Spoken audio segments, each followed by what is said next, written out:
দোলের দিন যে খবর দিতেই হচ্ছে আপনাদের যে টিটাগড়ে টিএমসিপি কর্মীকে কুপিয়ে খুন করা হলো। রং খেলার সময় ডেকে মারধর, ধাওয়া করে এলোপাথারি কোপ, নিহত টিএমসিপি কর্মী অমর চৌধুরী। মূল অভিযুক্ত পবন রাজভর, ইতিমধ্যেই তাকে গ্রেফতার করেছে পুলিশ। আরো 2 অভিযুক্তের খোঁজে পুলিশ।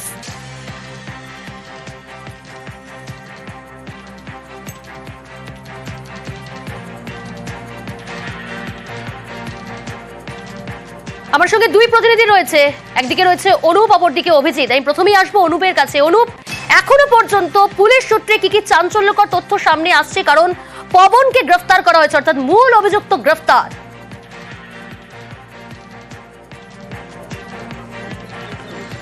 তো টিটাগড় পৌরসভা যে 13 নম্বর ওয়ার্ডের 13 নম্বর ওয়ার্ডের পিকে বিশ্বাস রোড, এখানেই কিন্তু একেবারে দেখা যায় রং খেলা অনুষ্ঠান যখন চলছিল, পরবর্তী ক্ষেত্রে অমর চৌধুরী তাকে কিন্তু এই যে অদূরে এই জায়গাটা যেখানে কিন্তু রং খেলা অনুষ্ঠান চলছিল, তখন 2জন যুবক পবন রাজভর এবং কানাই সাউ এই 2জন বাইকে করে আসে। এরপরেই কিন্তু সেখানে এসে মারধর প্রথমে করে, এরপরে ছুরি দিয়ে যখন আঘাত করে তার পরবর্তী ক্ষেত্রে গলায় এবং পেটে আঘাত লাগে। এরপরে সাগর দত্ত হাসপাতাল সেখানে যখন নিয়ে আসা হয় তার কিন্তু অবস্থার অবনতি ঘটে। এরপরে আরজিকর হাসপাতাল সেখানে নিয়ে গেলে তার মৃত্যুর ঘটনা ঘটে। ইতিমধ্যেই পুলিশের পক্ষ থেকে পবন রাজভর তাকে যেমন গ্রেপ্তার করা হয়েছে, অন্যদিকে কানাই সাউ আর এক অভিযুক্ত তার খোঁজ চালানো হচ্ছে। পুলিশ সূত্রে খবর, পুলিশ এখনো জিজ্ঞাসাবাদ জানতে পেরেছে পুরনো বিবাদ ছিল অমর এবং পবনের। এই বিবাদ কিন্তু এর আগেও মারধরের ঘটনা ঘটেছিল। পবন এর আগে একাধিকবার জেল খেটেছিল এবং তার পরবর্তী ক্ষেত্রে লক্ষ্য করা যায় আজকে রং খেলার যখন অনুষ্ঠান চলছিল সেই সময় কিন্তু এই গোটা ঘটনা ঘটে এবং সেই সময় রং খেলার অনুষ্ঠান, সেই সময় পবন ডেকে আনেওয়া হচ্ছে অমরকে। এরপরেই কিন্তু একেবারে প্রথমে মারধর করা হয় বেধড়ক, ছুরি দিয়ে পেটে এবং গলায় আঘাত করলে তার মৃত্যুর ঘটনা ঘটেছে। তিনি তৃণমূল কর্মী এমনটাই কিন্তু এলাকায় এখনো পর্যন্ত জানতে পারা যাচ্ছে। এই যে মারধরের ঘটনার পরবর্তী ক্ষেত্রে পবনকে যেমন পুলিশের পক্ষ থেকে গ্রেপ্তার করে তাকে জিজ্ঞাসাবাদ করা হচ্ছে, অন্য আরেক অভিযুক্ত কানাই সাউ তার খোঁজেও কিন্তু ইতিমধ্যেই এলাকায় বিভিন্ন জায়গায় পুলিশের পক্ষ থেকে ইতিমধ্যে তল্লাশি শুরু করা হয়েছে। বেশ, সঙ্গে থেকেও প্রত্যক্ষদর্শীরা কি জানাচ্ছেন একবার শোনাই আপনাদের।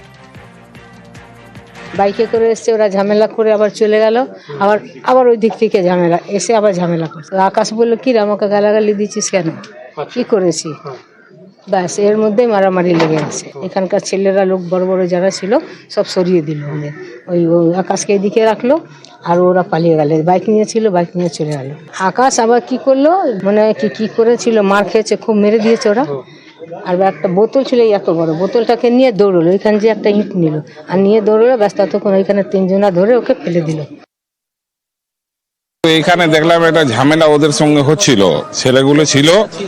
তারপরে ওদেরকে আমরা এখানে বলে তোলে তাড়িয়ে দিয়েছি, চলে যাও তোমরা। ওরা চলে গেল, হঠাৎ না এটা চলে গেছে, ওকে গালাগালি দিয়ে চলে গেছে। এ গেল ওখানে দেখতে কেন গালাগালি দিয়েছে জিজ্ঞেস করবে। এখানে লোক ধরছে ওকে, না যেতে হবে না। হঠাৎ গেল, 5 মিনিট পরেই হঠাৎ এসে এখানে বসলো। আমরা দেখলাম না পুরো রক্ত পড়ছে, কি হলো তো গলা কেটে দিয়েছে। এবার এদের মধ্যে কি ঝগড়া হলো না হলো, এরা আগে বেরিয়ে গেছে।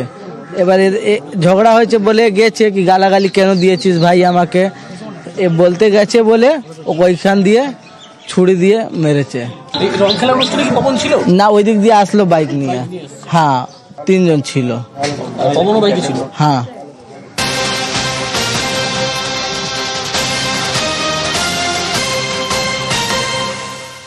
দোলের দিন টিএমসিপি কর্মীকে খুন করা হলো, কিন্তু কেন, খুনের মোটিভ কি, আরো ডিটেল জানাবো। অভিজিৎ রয়েছে আমার সঙ্গে সরাসরি। তবে অভিজিতের কাছ থেকে জানতে চাইবো যে অভিজিৎ, খুনের মোটিভ কি, কি কারণে খুন?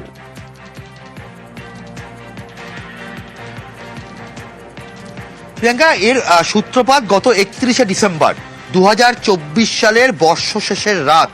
সেদিন এই মৃত অমর চৌধুরী ওরফে আকাশ চৌধুরীর এলাকাতে একটা পার্টি ছিল এবং সেই বর্ষ শেষের রাতের পার্টিতে সেখানে গন্ডগোল হয়েছিল এই রাজভরের সঙ্গে এবং সেখানে রাজ তিওয়ারি, কানাই তিওয়ারি, পবন রাজভর এদের 3 জনের সঙ্গে এই মৃত আকাশ ওরফে অমর চৌধুরীর বন্ধু বান্ধবদের সঙ্গে একটা গন্ডগোল হয়েছিল এবং সেই গন্ডগোলের সময় সেখানে এই মৃত আকাশ ওরফে অমর চৌধুরী সঙ্গে বচসা এবং মারপিট হয় অভিযুক্তদের এবং সেই দিনই অভিযুক্তরা এই পবন রাজভর, রাজ তেওয়ারি থেকে কানহাইয়া তেওয়ারি, তারা তিনজনেই হুমকি দিয়েছিলেন যে এর শেষ দেখে ছাড়বেন, খুব দ্রুত একে মেরে ফেলা হবে, অর্থাৎ খুন করার হুমকি দেওয়া হয়েছিল এই অমর চৌধুরীকে।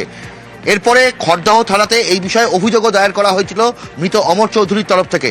অন্যদিকে এই পবন রাজভর 4 মাস আগেই জেল থেকে মুক্ত হয়, কারণ গাঁজা রাখার অপরাধে, নিষিদ্ধ নেশাদ্রব্য রাখার অপরাধে সে গ্রেফতার হয়েছিল। বেশ কিছুদিন জেলে থাকার পর সে জেল থেকে মুক্ত হয় এবং তারপর গত 31শে ডিসেম্বর হুমকি দিয়েছিল এই আকাশ ওরফে অমর চৌধুরীকে, আর সেই হুমকির বাস্তবায়ন ঘটল আজ 14ই মার্চ দোলের দিন। এবং আজকে যেভাবে এই ঘটনা ঘটানো হলো, পুলিশের পক্ষ থেকে প্রাথমিকভাবে মনে করা হচ্ছে যে এর পেছনে পুরনো শত্রুতা রয়েছে, ব্যক্তিগত শত্রুতা থাকছেই, তার সঙ্গে কোনো রাজনৈতিক শত্রুতা রয়েছে কিনা সেই বিষয়টা খতিয়ে দেখা হচ্ছে। কারণ ব্যারাকপুর মহাদেবানন্দ কলেজের 3rd ইয়ারের স্টুডেন্ট ছিলেন এই মৃত অমর ওরফে আকাশ চৌধুরী, এবং সেখানে তিনি তৃণমূল ছাত্র পরিষদের সদস্য ছিলেন এবং টিএমসিপি করার সঙ্গে সঙ্গে 22 নম্বর ওয়ার্ডের কাউন্সিলর, তার ঘনিষ্ঠ ছিলেন এই মৃত অমর চৌধুরী। এবং সেই ক্ষেত্রে কোনো রকম রাজনৈতিক কারণ রয়েছে কিনা সেটাও আতশ কাচের তলায় রয়েছে পুলিশের তদন্তে। পুলিশ আধিকারিকরা বেশ অমরের পরিবার তারা কি জানাচ্ছে শোনাই আপনাদের। কজন অ্যারেস্ট হয়েছে? আমি থানায় বসছিলাম, থানায় যাচ্ছিলাম। 31 ডিসেম্বরে কিছু কি হয়েছে কি না সে আমি জানি না, ওরা ডাইরেক্ট আমার ভাইকে ধমকি দিল কি তোকে আমরা মেরে দেব। আজকে রং খেলা খোলার মধ্যে কি হলো কি না, ডাইরেক্ট এখানে খুর মেরেছে না ছুরি মেরেছে, এখানে আবার মেরেছে। আমার ভাই তো পড়াশোনা করা ছেলে, বিকাশ সিং এর হয়ে দল করতো তৃণমূল কংগ্রেস, ছাত্র ইউনিয়ন, ছাত্র পরিষদ ইউনিয়ন করতো। রাজ তিওয়ারি, কানহাই তিওয়ারি আর পবন রাজভর, পুরো খড়দা থানাতে ওদের রেকর্ড আছে বাপ দাদার। রাজকুমার রাজভরের হুমকি দেওয়া হয়েছিল তোকে আমি মেরে দেবো। ছেলেটা অনিস ছেলে ছিল, নট অ্যান্টি সোশ্যাল, কিন্তু যে মেরেছে সে অ্যান্টি সোশ্যাল ছিল, তার মানে পুরো জেনারেশন অ্যান্টি সোশ্যাল। যে ছেলেটা মেরেছে সে দীর্ঘদিন গাঁজা কেসে ভিতরে ছিল, তারপর ওকে কিছুদিন আগে ছাড়ানো হয়েছিল। কি হয়েছে পুলিশ যদি খতিয়ে দেখে অনেকজন যাবে এর মধ্যে। যাদের নাম বলা হচ্ছে এরা কিন্তু অ্যান্টি সোশ্যাল হতে পারে, ওরা ড্রিঙ্ক করেছিল, 31 ডিসেম্বরে কোনো একটা কথা কাটাকাটি হয়েছিল, ওই নিয়ে আজকে মেরে দিল। সে কারণে একটা কমপ্লেনও হয়েছিল খড়দা থানায়। আবার ও জেল থেকে ছাড়া পেয়েছে এই কাজটা করেছে। 2 কিংবা 3 জন মিলে এক লোককে আঘাত করেছে, ইনজোর্ড আছে, বোধহয় ছুরি মেরেছে, বোধহয়, নট শিওর রাইট নাও। ভিকটিমকে হসপিটালে পাঠানো হলো, ভিকটিম এখন বোধহয় হসপিটালেই আছে। আর সঙ্গে সঙ্গে স্পট থেকে আমরা একজনকে অ্যাটাক করতে পারলাম, ও থানাতে আছে এখন। আমরা সঙ্গে সঙ্গে কেস করছি, কেস করে তদন্তে নেমে গেছি। বাদবাকি ক্ষতি আমরা বের করছি কি হলো, ঘটনার পিছনে কি শক্তিকতা কি আছে, কে ইনভলভ আছে, কেন করা হলো, এইসব নিয়ে বাদবাকি এভিডেন্স আমরা কালেক্ট করে দিচ্ছি। এদিকে বেলঘরিয়া শুট আউটের ঘটনা, সেই শুট আউটের ঘটনায় মাস্টার মাইন্ড গ্রেফতার। আসানসোলে গ্রেফতার শুট আউটের পান্ডা ইন্দাল যাদব। ইন্দাল যাদবকে গ্রেফতার বেলঘরিয়া থানার পুলিশে। ব্যারাকপুর আদালতে অভিযুক্তকে পেশ পুলিশের। শনিবার তৃণমূল কর্মীকে লক্ষ্য করে পর গুলি। বেলঘরিয়া 29 নম্বর ওয়ার্ডে বিকাশ সিংকে গুলিবিদ্ধ হন সন্তু দাস নামে এক যুবকও। শুট আউটের ঘটনায় আগেই গ্রেফতার ভিকি যাদব।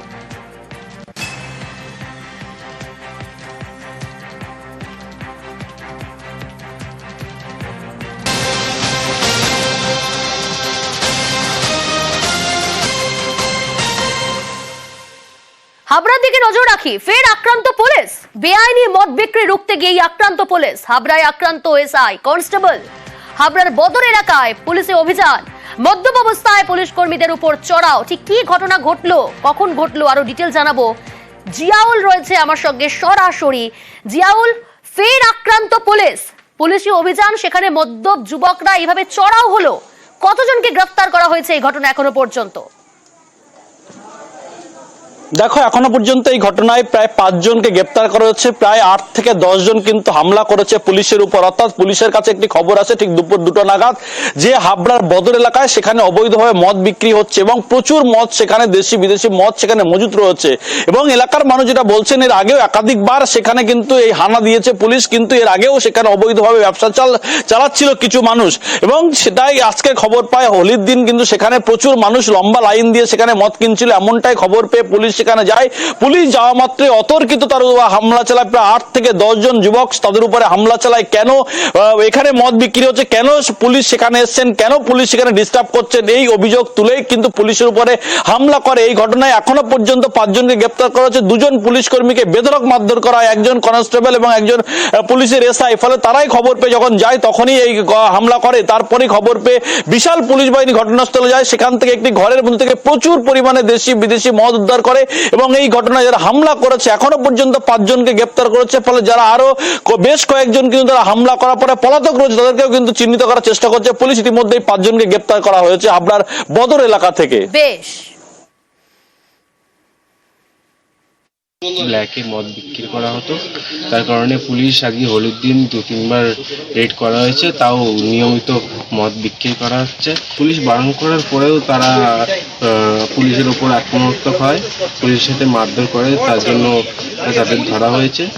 স্যারেরা বারণ করেছে এখানে বিক্রি করতে, ঝক্কি ঝামেলা না করতে, স্যারের কথা অ্যাভয়েড করে মানে স্যারের উপর অ্যাটাক করে।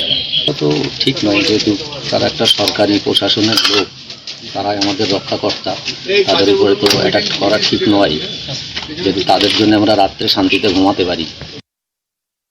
বাঁকুড়ার দিকে নজর রাখি। বাঁকুড়ার জয়পুরে ধুন্ধুমার পরিস্থিতি দেখুন, একেবারে ধুন্ধুমার পরিস্থিতি। অবরোধ তুলতে লাঠিচার্জ করতে হলো পুলিশকে, এতটাই উত্তপ্ত পরিস্থিতি হয়ে ওঠে সেখানে লাঠিচার্জ পুলিশের। বাঁকুড়ার জয়পুরের বাঘাজোল, সেখানে উত্তেজনা ছড়ায়। জয়পুরে 2 পড়শির বিবাদের জের আর তার জেরে অবরোধ। বিষ্ণুপুর কতুলপুর রাজ্য সড়ক অবরোধ, দীর্ঘক্ষণ অবরোধ। বিক্ষোভ তুলতেই লাঠিচার্জ করতে হয় পুলিশকে। লাঠিচার্জে আহত গ্রামের মহিলারা।